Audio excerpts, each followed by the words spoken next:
This is the Nuclear Option Podcast with Chris and Aziza Butler, the podcast for those who dare to believe in the power of the nuclear family. In a time when it's harder than ever to raise a family, we want to encourage you to be proud of your family. Invest in your family because our families are the most promising solutions for the problems in our world. Welcome to the Nuclear Option Podcast, where we discuss the politics, the practice, and the promise of family. From our home to yours, we want to invite you into a conversation about family, not just as a private institution, but as a public good. Greetings. Hi, everybody. Welcome again to the Nuclear Option Podcast. My love, hola, how are you? I am sleepy. Very sleepy, but it is okay. I'm perking up for the podcast, so don't even worry about it. You look like it. You actually look like you just perked all the way. That's perfect. Are you guys feeling tired too? It's okay. This is what parenting is all about. Yes. Even though I have to do some honesty. It's not because of my kids that I'm tired. Right? We can't blame another kid. No, I totally understand. I was a little tired too. I feel like I have been gotten up to do my workout and I don't know how long for my early morning workout. So you're still doing that, so that's great. Yesterday, I was up yesterday. Did not carry over to today. All right, let's jump into it, you guys. Thank you all for joining us here. We just want to remind you guys to like and subscribe, share this with somebody else who could just be encouraged as in their own doing their thing as a family. This is the thing that we really want to encourage and just kind of empower families to know that what you guys are doing is so invaluable and it carries residual benefits that ripple out of your household and into this wonderful world of ours. So be encouraged. So yeah, share it with somebody. Share this with somebody. If you're listening and you haven't subscribed to the YouTube channel, then go subscribe to the YouTube channel and leave us a nice comment on the podcast platform that you're listening to this. Just help us push this forward. Next time we record, we'll come with a goal.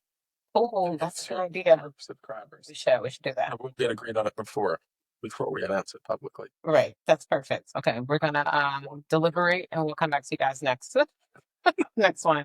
All right. So the way we do this is we discuss the politics first. So, love, do you have something about what's happening in the political world as it pertains to family? So I'm a little frustrated because the Chicago Board of Education took a vote on a measure in a meeting to encourage the governor of Illinois not to opt in to the tax credit program that was established in the reconciliation bill. I don't want to use the stupid name, but the one I'm talking about, the large, attractive piece of legislation. It establishes a tax credit program, federal tax credit program, which, just so folks know what the tax credit program is, this just says that if a person gives a donation to a scholarship granting organization, they receive a fully refundable tax credit. The federal legislation actually caps that contribution pretty low. I want to say it's like 7,500. No, I thought it was 7,500. I know it's very low. Don't get me into line, but it's not even $3,000. No. So this is not like some billionaire can give $1 million to a scholarship granting organization and get $1 million tax credit. Right. This is relatively small donation, but you can make the donation to a scholarship granting organization. That scholarship granting organization then puts those donations together and gives scholarships to children and families to access education. Also, this legislation is kind of different from a lot of tax credit piece of legislation because it's not just private schools. It includes homeschoolers. It includes even public school students can access what do you call it, tutoring, Right. all types of things. So Chicago Public Schools, the Board of Education, which is an elected board now, which I have to say has is elected, so it has been politically influenced in terms of who's sitting on the board. They voted to, um, in their language, to encourage the governor not to opt in. I would say they voted to discourage the governor from opting in, and it just seems, one, this doesn't have anything to do with Chicago Public Schools, Right. to a certain extent. And there's so many things for Chicago Public Schools, school board to be thinking about, um, that to be using that time like to advocate on making sure that students don't get access Right. to education opportunities. That seems backwards, Yeah. stupid, Yeah. and it's a little frustrating. Yeah. No, I totally agree. One, I'm not sure a lot of people know about it. So I love that you brought that out. But it's, I think that the thing that really kind of bothers me a bit is that they like the money that people are going to donate, because this again, so this just means Illinois is not opting into it. Any other state that has, plenty of states have already opted into it. So including all the states that surround Illinois, right? And so what it is that I think people who are going to take advantage of this tax credit, they're going to still give it. They're just going to give it outside of Illinois. So kids outside of Illinois are going to benefit from the people in Illinois who live in Illinois who want it because it's a federal program. So they can still get the tax credit even if they donate it to an SGO in, I don't know, Ohio or Maine or somewhere. I don't know. Like they, so it it seems like that vote just is making sure that Chicago kids don't actually get to benefit. Yeah, which sucks. Yeah, and the line on this from kind of anti-school choice folks is that if you support a school choice uh, effort, it's going to take away from the public schools. The difficulty with that argument, especially on this tax credit program, is number one, these are not dollars, like these are not tax dollars. Um, these are dollars that are activated only when somebody makes a charitable donation. Right. So therefore, these monies could be outside of the education ecosystem, completely. This is an opportunity to bring new dollars into the education ecosystem. And then two, even to the extent that making a scholarship available absolutely does create an opportunity for a student who may otherwise be in a public school to go and attend a private school, which does reduce the enrollment at the public school, and then that impacts the funding. Excuse me. What? How brutal, paternalistic, dictatorial is the logic of saying, instead of making these schools so great that people want to go to them, Right. we're just going to bar them from leaving. So it's horrible. You're not going to learn here, but we're going to make sure that you can't go anywhere else. Exactly. And if you help somebody go somewhere else, then you've done injustice. I don't follow that logic. Yeah, no, that's so, it's totally different. I feel like backwards from how it used to be. There was a time I think where people weren't trying to like burst their way into like public schools, like maybe like for integration and things like that. They saw it as like it seems like it had what it could have, but this is not that day, and we are in a new day. And I think that it's so important for us to like give parents as many options as they have. Like we're in a time and space of raising kids where we need more options, not fewer. We need more ways to educate this new generation, not less. So I think it's yeah, I agree with you. I think it's that. But also, what's the flip side of it? Like they're like, because I was thinking like, because I know I taught at a public school and I know how that could be. Like, oh gosh, like another kid is leaving, that means the school's going to have less money, which means that we're, like maybe now we'll have to have a pay cut or a job cut, or maybe we're going to have to cut the whatever program, some kind of extra program. So I think maybe they're thinking of it in that way, like, each school can serve less. Um, yeah, but I don't know what to say about that because it's like, Yeah, I mean, great. I think it's a value, like it's a value sort of It's an expression of values, as I say. Because if you look at public schools and you see it as a jobs program for adults, oh, that's a good point. Yeah, you're like, we can't do anything that's going to make a school lose a position because we don't want people losing their jobs. Which I have, we'll save that for another show. But there are people who have expressed themselves in that way, that they see basically the schools as a jobs program. And so their main effort is to make sure that the jobs program continues to provide jobs. If you see at the school as an education system first, as opposed to benefit the child, then we have to do whatever we can do to benefit the child, not to make sure that we maintain a certain number of positions so that adults can have jobs. Because if you're a teacher, at least like you grew up, got a degree. Yeah. You can search for another job. If you're 8 and you don't know how to read, like I feel like that's a bigger crisis. Yeah, that's a good point. And you're absolutely right. We both went to public schools growing up. I definitely had more than one teacher who was like, "I'm gonna get paid whether you guys learn or not." Like that was like a go right.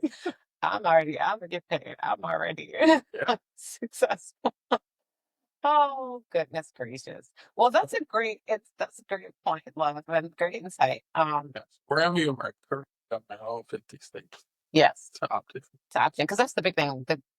When the bill was released, it had to they in order to get this tax credit, the state has to opt in. So here in the great state of Illinois, we have to get our governor to opt in. I think it will do families well. So that's our take on it. Take it or leave it. You should take it though. Just All right, that's great. So the next section we're going to jump into is the practice. And then the practice is where we can just give you something super tangible that you can take with you, that you can put into operation, like in your household with your family, and like right now today. So, what's something super, super practical that you have one? I'm gonna let you say it because you are a father and you do this in our house, and I don't. So the practice is wrestling. It's not really wrestling technically. It can be kicking or throwing things. What? This is so funny. I'm sure we're like, what are y'all doing? And what do you tell me to do with our kids? We are talking about the benefits of roughhousing with your children. Yes. Especially like father-son roughhousing. But this is like across the board. Like roughhousing with your kids has a lot of practical benefits. And the research says so. So I'm very glad that it does say that, because I started doing this before I knew about the research. So I'm glad that the research affirms the practice. So and we can talk about these, we can break them down, but I wrote down the 7 most cited sort of benefits. So the first is sort of cognitive benefits, because it basically wakes up the brain to do different activities. Yeah. Like the whole like crossing the midline. Yeah. So it helps with the brain. It helps with self-control.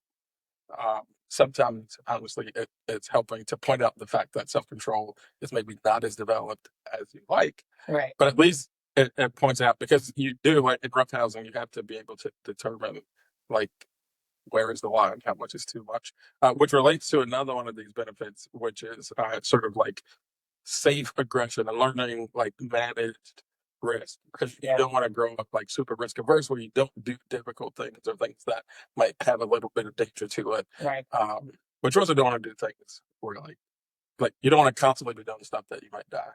Right. And that's so. Right. Let's be able to figure out when it's too much. Yeah.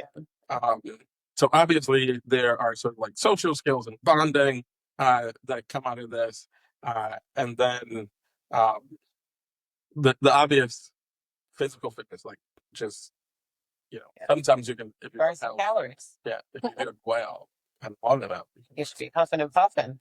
Like, I want to say, I totally agree with this. Growing up, my dad used to do this all the time. I didn't see it as roughhousing. I saw it as like, because my dad was doing like karate. He was karate and he was so into it. He really liked it because it was like, oh, it helps you with self control. My brothers did karate too. And he just always like, but honestly, I will say, for me, I was like, I'm in the middle of like a very important, like, I'm trying to tell you something, daddy. And then he would be, like, that's the way he would just talk. Like, I'm like, oh, daddy, we have this thing, are you able to come to it or can I have $20 to go? And he'd be like, what are you going to use it for, huh? How are you going to use it? I start karate chopping it. And like, here, you got to block it, get the block. And I'd be like, ah. But it was like looking back, it was really fun. Is then at some point we would all just kind of get into it, and we like because there were five of us, but or we'd have friends over, but we'd all like it was our thing, like, oh, let's get daddy, like let's overpower him. I think we were so amazed that he could get all of us. Throw us on the couch, and we were just like, he's so strong. Anyway, but it was fun. It was tremendous bonding. Nobody ever got hurt. Nobody ended upset. And even if somebody was like, they were upset that I don't know, didn't get their, like their kick got blocked or something, but it was still like, okay, I have to do that next, do it differently. Like, is that ever gonna be I love you. If somebody has a little bit, yeah, And that helps too. It's you know, it's like, get back up again. true. That's a good point. Yeah. Sometimes we'd actually fake injuries, so we have to seem like, look, he's like, no, you didn't. Okay, I know everything. And then you go, try to get him. Anyway, like I said, I think it's just fine. I think it was a good. Yeah, I think it's totally right. And then I see the kids like with you, and they love it. It's a little too rough for me, but don't grab me up on my neck, little toddler. Like, I'm like sitting on the stairs trying to tie my shoe. Put your arm and give me a shoulder. Oh, and I'm like, it's like, I'm giving you a hug. This hurts. So, but when they do it with you, it probably doesn't. Probably I don't. That's it. I like this too. So they benefit. And I saw one. I don't know, give him a job. I don't know what he does. But I know one thing he does is he talks about family a lot. I think he's Okay. like a researcher, Okay. probably in the. This is like a famous psychologist. Famous. I mean, I follow him on Twitter. Oh, okay. Uh, but he was saying that like it's great to like keep roughhousing like your whole life, like like until you like physically can't do it anymore. Yeah. So Yeah. wrestle. That's the point. That's a practice, and has all these great benefits: social bonding, socializing, and self control. That's good. I totally agree with that. I loved it as a kid, and I see my kids love it. Like our kids. Sorry, Our kids are- They're also which Praise is God. I'm grateful for it. Okay, so that was the practice of family. And then lastly, we just want to jump into the promise of a family. so we're always talking about the promise of family because the promise of family is so wide reaching. Uh-huh. I feared the day when we sit down the podcast and be like, I think we Let's share our last promise. that was it. That is the extent of the promise of the family. They didn't close down the podcast. And there's never, even if we close it down, it's not because there were no promises, because God is like, look, okay, my thing works, whether you think it or don't. So, What are we talking about in the promise section today? So we'd like to do for the promise section, just point out something where we see it, like the evidence of it happening, the evidence of family, like the nuclear family being a public good to our community, to our neighborhoods, and things like that. So here today, I want to read to you a peer-reviewed study that was published in the European Child and Adolescent Psychiatry. It was published in 2023. So they examined 2,828 children that were ages 3 to 17, and it was across traditional two-parent families, step families, and single-parent households. And children from single-parent families showed the worst mental health outcomes than those from traditional families across every measured domain. Behavioral difficulties and quality of life, alike. Children raised in non-traditional family structures were found to be nearly twice as likely to experience mental disorders, including anxiety, major depression, ADHD, and conduct disorders compared to children growing up in traditional two-parent families. So this is a study that kind of shows us another benefit of this family kind of system that God created. Um, at the beginning of time, he said, you know, our mother, father, be fruitful, multiply. And so, but what we saw is that when it comes to mental health, it even has implications and outcomes for mental health in children and adolescents. So I think that's pretty huge. Mental health is something we talk about a lot these days. I don't feel like we talked about it as much, when I was a kid, but it's important. It's a part of our health that we can't always see, but it impacts so much. And I'm interested to see like kind of like how this happens. Because also I want to just say, because there was a time when I was raised with both of my parents, and then my parents separated, and so I was I saw my dad all the time, but I was mostly like with my mom. And I know that was the same for you. And that yes, with your own mom. Because I didn't know you were a kid, and I was too. But no, and I just wonder if I know for sure at the time when they separated, that was like I remember just kind of mulling over and thinking about a lot more serious things at that juncture. Um, and so, and I know that's kind of true for all of the friends and family that I knew whose parents kind of separated. But I think that is just something interesting, and I think that I can see why it would be, super helpful to, have both of your parents, um, with you and living together and all of that. I think it can address a lot of, kind of because so much of mental health happens with there definitely is some genetic things, but then a lot of your mental health formation happens just it comes out of your environment and like what you're exposed to, how you're exposed to it. And yeah, so Yeah. what do you think? Yeah, I mean, I think, trust the data. Yeah.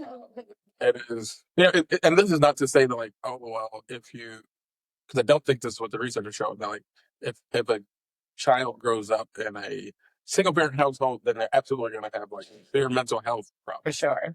Um, And likewise, just because they just do grow up in a right. tradition doesn't mean that every single person is going to have positive, you know, um, greater mental health or whatever. But across the board, with this longitudinal kind of study, you can start to see some trends. And Yeah. I think And so in a society, I would say in a society that we know, like, the CDC has pointed it out, the yeah, Surgeon General has pointed out that we are in a society that is dealing with a mental health crisis. We definitely. should be trying to mobilize all of the resources Hmm. that are, sort of like effective Yeah. at mitigating mental health challenges. And I think this research is showing that among those very effective Mhm. um, programs, if you Mhm. will, the family is one of them. So, I'm not here to say, like, to offer two parent households as any kind of like silver bullet on a mental health question.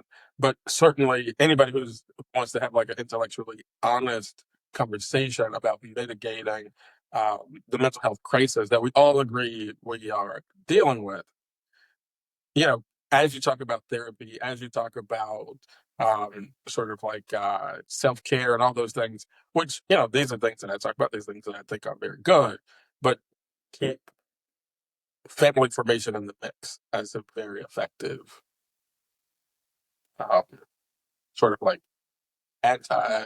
Solution. Yeah. No, I'm saying as a solution, not as, as an anti-destructive. Like anti or mental health All right. program. Praise God. That's great. How'd you get that? Yeah. So I also think that I'm thinking about even marriages, because sometimes people just struggle so hard, and that's why they um end up kind of separating. But I wonder how much of that they're kind of unresolved, what do they call it, like irreconcilable differences or whatever, like their inability to like kind of just work well together. How much of poor mental health is actually a part of that. Um and so To bring on some mental professionals to talk about attachment theory because I'm Mm, reminded of that when you say that, but I'm not. I'm not an expert, but we should have an expert. Yeah, I think that would just be so cool. So, but we can at least look into the next generation that we're raising. So even if you're just struggling because of your own mental health, then we can uh support kids, help them to have a better chance at having better mental health. So when they go into their own Black marriages and raise their families, they can be set up for a better thing. Um, but yeah, this was. You're making a contribution. Yes, you are. If you're raising kids together. Yes, you are. Praise God. That's good. All right, guys. Thank you guys so much for joining us here in this episode. This is really good. Don't forget to just subscribe or send it to somebody who you feel like it could be a helpful conversation. Like, subscribe, and share. Yes. And until next time, keep loving each other. Hold on to truth. And harness your power. See you next time.